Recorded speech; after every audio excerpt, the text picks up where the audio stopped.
કેમ છો વિદ્યાર્થીઓ? ધોરણ 12 વિષય છે અર્થશાસ્ત્ર. એમાં આપણે પાઠ નંબર 8 કૃષિ ક્ષેત્રની કાલે ચર્ચા કરતા હતા કે કૃષિ ક્ષેત્રમાં નીચી ખેત ઉત્પાદકતાના કારણો આપણે કાલે જોયા હતા. તો હવે આ ખેત ઉત્પાદકતા વધારવાના ઉપાયો, ખેત ઉત્પાદકતા જે નીચી છે એને વધારવા માટે કયા કયા ઉપાયો કરીએ? તો એમાં પહેલું છે સંસ્થાકીય સુધારાઓ. કાલે આપણે જોયું એમ સંસ્થાકીય સુધારાઓ, વેચાણ વ્યવસ્થા, ટેકનોલોજીકલ સુધારાઓ અને અન્ય ઉપાયો. તેમાં સૌથી પહેલા આપણે જોઈએ સંસ્થાકીય સુધારાઓ. જમીન વિષયક સુધારાઓ એટલે કે જમીનના જે કાયદાઓ છે એમાં સરકાર સુધારા લે છે. ખેડૂતો જમીનના માલિકો બન્યા. શું બન્યા? ખેડૂતો જમીનના માલિકો બન્યા. જમીનદારી નાબૂદી કાયદો, જે પાક ખેડે એની જમીન એટલે કે ખેડે એની જમીન, જમીનદારી નાબૂદી પથારનો કાયદો આવ્યો. ખેડ હકની સલામતી. આનાથી શું થયું કે જે ખેતર ખેડે છે એના હકની શું રહી? સલામતી રહી. કે સરકાર એના માટે કાયદો લાવી. એ ખેડે છે તો એની જમીન એટલે કે ખેડ હકની શું રહી? સલામતી રહી. બીજું છે સંસ્થાકીય ધિરાણ. કયું છે સંસ્થાકીય ધિરાણ? 1969 થી 1980 માં 1969 થી 80 સુધીના સમયમાં 20 બેંકોનું શું કરવામાં આવ્યું? રાષ્ટ્રીયકરણ.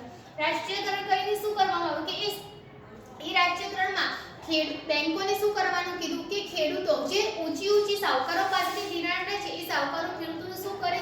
શોષણ કરે અને ઊંચા દરે એ લોકોને શું કરે?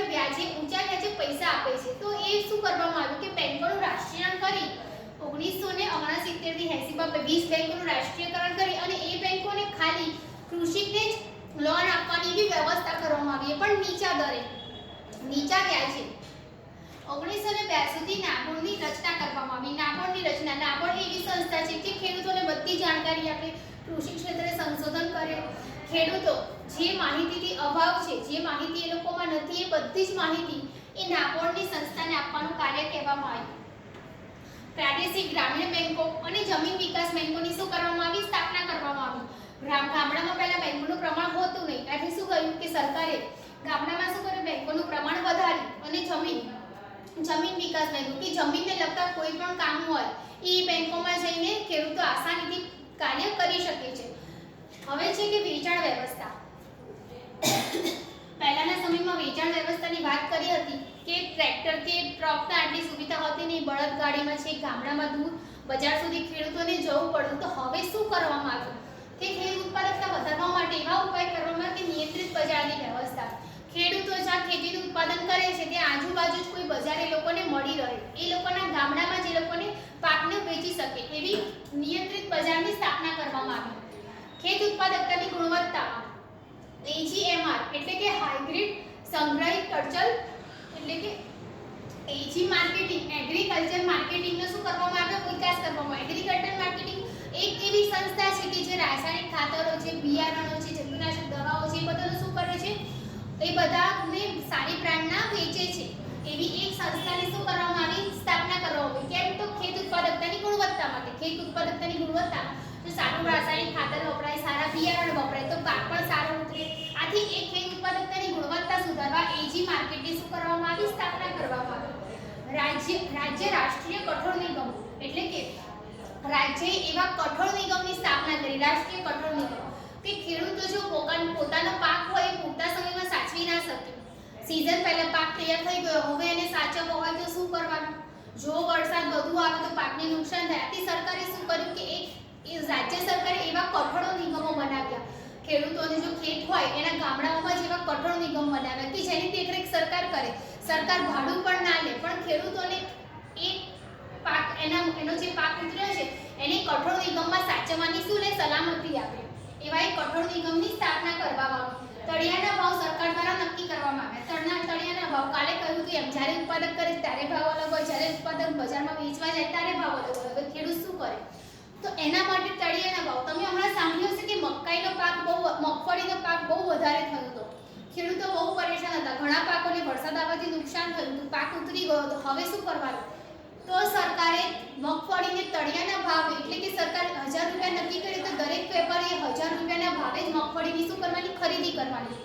એટલે કે તળિયાના ભાવો જે હોય એ વેપારીએ ખેડૂતોને આપવાના રહે. એ ભાવ કોણ નક્કી કરે? વેપારી નહીં, ખેડૂત નહીં, સરકાર એ ભાવ નક્કી કરે એને તળિયાના ભાવ કહેવામાં આવે. કૃષિ સંશોધન. નાબાર્ડની એવી સંસ્થાની સ્થાપના કરી કે જે કૃષિ સંશોધન. આપણા દેશના ખેડૂતો એટલા ભણેલા નથી કે તે કોઈ પણ સંશોધન કરી શકે. આથી શું થયું કે એવી સંસ્થાની સ્થાપના કરવામાં આવી કે જ્યાં જાણીતા ખેડૂતોને બોલાવીને કંઈક ને કંઈક પ્રકારે સંશોધનો કૃષિ ક્ષેત્રે શું કરવામાં આવે, સંશોધન કરવામાં આવે. અમે સરકારે શું કર્યું બીજું કે અલગ અલગ યોજનાઓ બનાવી. તેમાં જે જનધન યોજના તમને ખબર હશે કે શું થાય કે ખેડૂતો કે જે ગરીબ વર્ગ છે વગર પૈસે એમાં ખાતું ખોલાવી શકે. બેંકમાં તમે અત્યારે ખાતું ખોલાવવા જાઓ તો 2000 તમારી પાસે હોવા જરૂરી છે. સ્ટાર્ટિંગ પૈસા એ 2000 હતા, પરંતુ સરકાર જનધન યોજના લાવી, જનધનના ખાતા ખોલ્યા. તમે જોયું તો સૌથી હાઈએસ્ટ દેશમાં ખાતા ત્યારે જનધન યોજનાઓમાં ખોલ્યા હતા કે જ્યાં તમે એક પણ રૂપિયો ભર્યા સિવાય અને શરૂઆતમાં તમને સરકારી ખાતામાં 500 કે 1000 રૂપિયા મૂકી પણ આપે છે. એટલે કે બેલેન્સ પણ સરકાર થોડું ઘણું કરીને આપે છે. એવા ખાતાની યોજના કરી. પંચાયતી યોજના એટલે કે દરેક કાર્ય પંચાયતમાં જ પૂરું થઈ જાય. પંચાયતી યોજનાઓ કરી. એક સરમુખ રાખ્યો, ગામડો જે હોય એમાં એક પંચાયત રાખી અને એમાં જ એનો માલિક હોય એ બધા નિર્ણયો લઈ શકે. ગ્રામીણ વિકાસ યોજના કે જેમ બને એમ ગામડાઓનો શું થાય, વિકાસ થાય. ગામડાઓનો વિકાસ થશે તો આપણા દેશ તો વિકાસ થતા વાર નહીં લાગે. કેમ? કારણ કે દેશની ઘણી મોટા ભાગની 68% જેવી વસ્તી 50% જેવી વસ્તી ખેતી ઉપર નભે. ખેતી ક્ષેત્રે ગામડામાં. આથી ગામડાના ક્ષેત્રનો શું કરવાનું સરકારે વિચાર્યું કે જેમ બને એમ ગામડાઓનો વિકાસ થાય એવી યોજનાઓ શું કરી બહાર પાડી. તો હવે આ હતા સંસ્થાકીય સુધારાઓ. હવે જોઈએ ટેકનોલોજીકલ સુધારાઓ. તો સુધારેલા બિયારણો. સૌ પ્રથમ જો ખેતી ક્ષેત્રની ઉત્પાદકતા વધારવી હશે તો સુધારેલા બિયારણોનો ઉપયોગ કરવો પડશે. સાદા બિયારણો એટલું ઉત્પાદન કરી આપે નહીં, સારા પાક ઉતરે નહીં, પાક કદાચ સડી ગયેલો બગડેલો ઉતરે. એટલે જો બિયારણ સારા સુધરેલા વાપરવા અમે સારા પ્રમાણમાં હાઇબ્રિડ બિયારણો. કેવા બિયારણો? હાઇબ્રિડ બિયારણો કે જેનાથી ખેતીનો પાક સારામાં સારો ઉતરે. રાષ્ટ્રીય કૃષિ સંશોધન સમિતિ, કૃષિ વિશ્વવિદ્યાલય, રાષ્ટ્રીય કૃષિ સંશોધન સમિતિની શું કરવામાં આવી? રચના કરવામાં આવી. અને કૃષિ વિશ્વવિદ્યાલયની કે જ્યાં ખેડૂતો અજાણ છે કે કયો પાક કેવી રીતે લેવો એ બધી જ માહિતી કૃષિ વિદ્યાલયમાંથી એ લોકોને આપવામાં આવે. રાસાયણિક ખાતરનો વપરાશ. નાઇટ્રોજન છે, પોટાશ છે, ફોસ્ફરસ છે, બધા રાસાયણિક ખાતરનો જેમ બને એમ સારા રાસાયણિક ખાતરનો જો ખેડૂતો વપરાશ કરશે તો પાકની પણ ઉત્પાદકતા વધવાની છે. આથી સરકારે રાસાયણિક ખાતરો એ મોટા પેકેટોમાં બહાર પાડ્યા અને એ બી સારી ક્વોલિટીના. સિંચાઈની સગવડો. સિંચાઈની સગવડ જો સારી હશે તો પાકને અસર થવાની. જેમ બને એમ પાકને પાણી વધારે મળશે, પાક વધુ ઉતરશે, એક કરતાં વધુ પાક લઈ શકાશે. પહેલાના સમયમાં શું હતું કે આપણો ખેતી મોસમી પ્રકારની હતી. વરસાદ પડે તો જ આપણા દેશમાં ખેતીનો પાક લઈ શકાતો. પણ હવે શું થયું? સિંચાઈની સગવડનો વિકાસ કર્યો ને જ્યાં હોય ત્યાં ગામના ખેતરોમાં નહેરોનો વિકાસ કર્યો કે આથી બધી જ સિઝનના પાકો શું કરાય? લઈ શકાય. બધી જ સિઝનના પાકોનું ઉત્પાદન કરી શકાય. એટલે એક ખેતરમાં ખેડૂત પહેલા એક જ પાક વાવતો. હવે હાલના સમયમાં બધી જ સિઝનના શાકભાજી, બધી જ સિઝનના પાકો ખેડૂત લઈ શકે છે. કેમ કે સિંચાઈની સગવડ એને પૂરતી મળી ગઈ છે. મધ્યમ નાની સિંચાઈ યોજનાનો વિકાસ. જેમ બને એમ નાની નાની સિંચાઈ યોજનાઓ બનાવી કે ગામડે સુધી ખેતરોમાં પાણી પહોંચી શકે છે. હવે આગળ જોઈએ તો યંત્રોનો વિકાસ. શું યંત્રોનો વિકાસ? પહેલા આપણે જોયું સુધારેલા બિયારણો, બીજા નંબરનું રાસાયણિક ખાતર, સિંચાઈની સગવડો. હવે ચોથા નંબરનો છે યંત્રોનો વિકાસ. હળની જગ્યાએ ટ્રેક્ટર. હવે ટ્રેક્ટર એક મામૂલી થઈ ગયા છે. દરેક ખેતરમાં ખેડૂત જોડે ટ્રેક્ટર હવે જોવા મળે છે. કેમ? તો સરકારે ટ્રેક્ટર માટે પણ ખેડૂતોને સ્કીમો આપી હતી કે અમુક ટ્રેક્ટરની ખરીદી પર સરકાર શું કરતી કે કરવેરા ઓછા લેતી કે એમને વ્યાજ ઉપર ટ્રેક્ટરો કે લોન ઉપર ટ્રેક્ટરો ઉપલબ્ધ કરી શકે તેવી વ્યવસ્થા સરકારે કરી. એટલે હળની જગ્યાએ હવે ટ્રેક્ટર જ સ્થાન લીધું છે. થ્રેસર છે, ઇલેક્ટ્રિક પંપ, પાણી છાંટવા માટેના જે ઇલેક્ટ્રિક પંપ આવે છે એની સુવિધા હોય તો જે હાથથી પાણી છાંટે તો શક્ય છે કે પાણી ઓછું પણ મળે. આથી ઇલેક્ટ્રિક પંપથી પાણી છાંટવાની વ્યવસ્થા કરવામાં આવી. ઓઇલિંગ પંપ, દવા છાંટવાના પંપ, દવા છાંટવા જંતુનાશક દવાનો છંટકાવ જેમ વધારે કરીએ એમ પાક ઉપર જે જંતુઓ ચોંટે હોય એ બધા દૂર થાય. આથી પાકને શું થાય? પાક હોય બગડતું અટકી શકાય છે. એટલે કે પાકની ઉત્પાદકતામાં વધારો કરી શકાય છે. હવે આગળનો છે ભૂમિ પરીક્ષણ.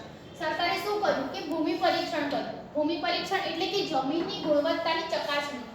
આ જમીન કેવી છે, ફળદ્રુપ છે, એમાં કયો પાક લઈ શકાય છે એ બધી જ ચકાસણી સરકાર દ્વારા ભૂમિ પરીક્ષણ કરવા આવતા કોઈ ભૂમિ પરીક્ષણ જે કરવા આવે વ્યક્તિ એ જમીનની ગુણવત્તા ચકાસણી કરી દે.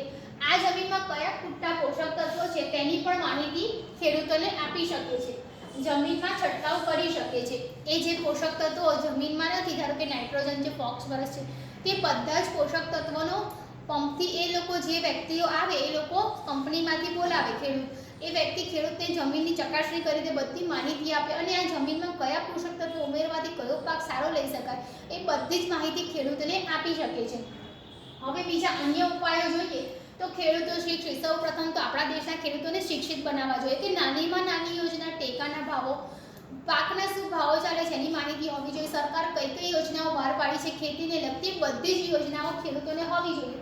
તો ખેડૂતો કેવા હોવા જોઈએ? શિક્ષિત હોવા જોઈએ. કુરિવાજ અને પ્રારંભની પ્રથા બંધ થવી જોઈએ. પહેલાનો ખેડૂત વરસાદ પડે તો પાક લેવાશે એ પ્રારંભ પર માનતો, નસીબ પર, પણ અત્યારે ખેડૂત એ દરેક પાક લઈ શકે એવી વ્યવસ્થા સરકારે કરી છે. એટલે કે એવા કુરિવાજોથી દૂર રહેવું જોઈએ ખેડૂતોએ. નાના ઉદ્યોગોનો વિકાસ. કહેવાય છે કે જો નાના ઉદ્યોગોનો વિકાસ થાય તો ખેતી ક્ષેત્રનો વિકાસ સારા પ્રમાણમાં થઈ શકે છે. કેમ કે નાના ઉદ્યોગોમાં જે કાચો માલ ને બધું વપરાય છે એ ખેતી ક્ષેત્રમાંથી મળે છે. આથી જેમ બને એમ સરકાર જો નાના ઉદ્યોગોનો વિકાસ કરે તો ખેતી ક્ષેત્રના જે ખેત ઉત્પાદકતા છે એમાં વધારો જોવા મળે છે. તો આ હતા કે ખેત ઉત્પાદકતા વધારવાના ઉપાયો.